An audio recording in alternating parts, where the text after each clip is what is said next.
Olá para todo mundo! Hoje o papo é para quem quer parar de apagar incêndio e começar a desenhar o futuro. Caio, a gente sabe que o RH passou décadas sendo visto como o setor da burocracia, mas os dados mudaram o jogo, né? Com certeza, Ana. E essa pergunta que está na tela é a chave de tudo. Como a gente sai do reativo e vai para o proativo?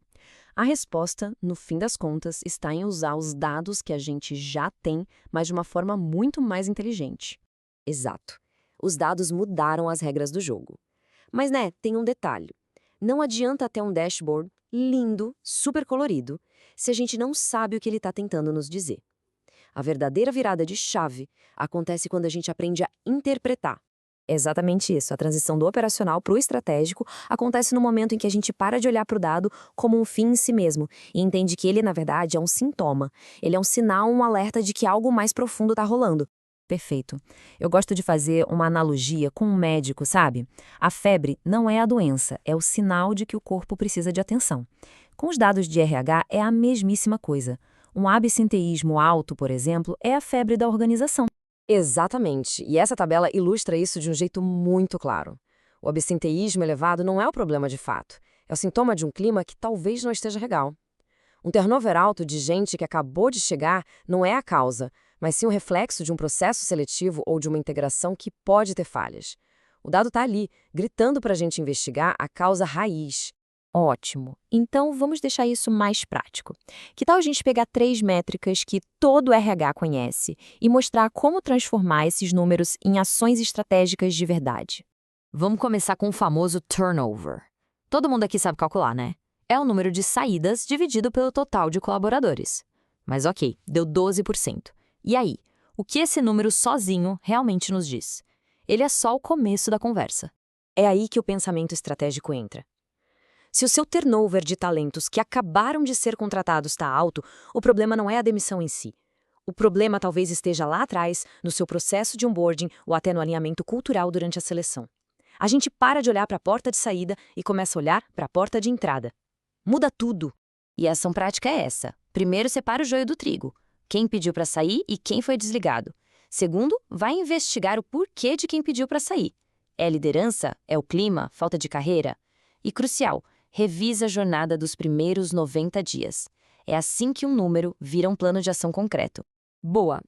Agora vamos para a segunda métrica, o INPS, que mede o engajamento. A pergunta é super simples, né? De 0 a 10, o quanto você recomendaria a empresa para um amigo trabalhar? Parece inofensivo, mas a resposta aqui é uma mina de ouro. Totalmente. E o erro de muita gente é só olhar o número final e esquecer de fazer a pergunta mais importante que vem depois. Por quê? Se o NPS para baixo, você tem um sintoma claro. E o porquê vai te mostrar a doença. Talvez seja uma cultura que não está legal, falta de perspectiva de crescimento. É ali que está a resposta. E não adianta nada perguntar e guardar a resposta na gaveta, né?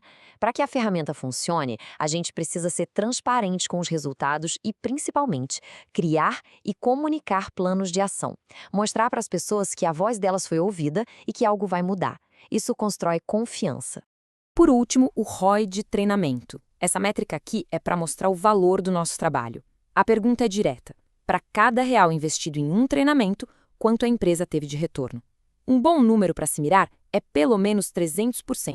Mas, de novo, o número sozinho é só vaidade.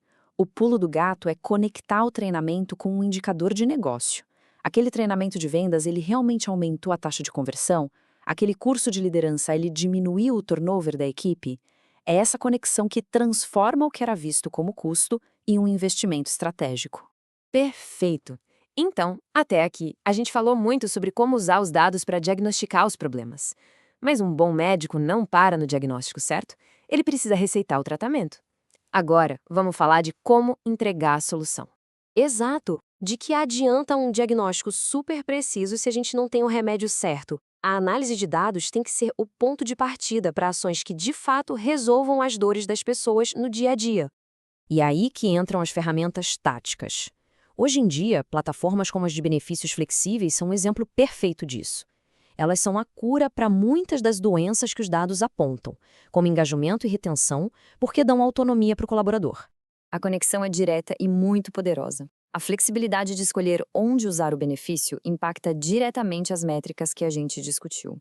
No fundo, a grande virada de chave é essa. O RH estratégico entende que cada colaborador é um cliente interno.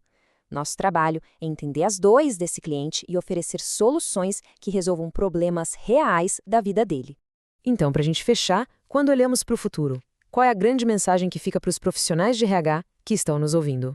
O recado final é: o RH do futuro é sim orientado por dados, mas ele é, acima de tudo, focado na experiência humana. Não é uma escolha entre uma coisa e outra, é usar a inteligência dos dados para construir uma jornada de trabalho melhor, mais justa e mais humana para todos.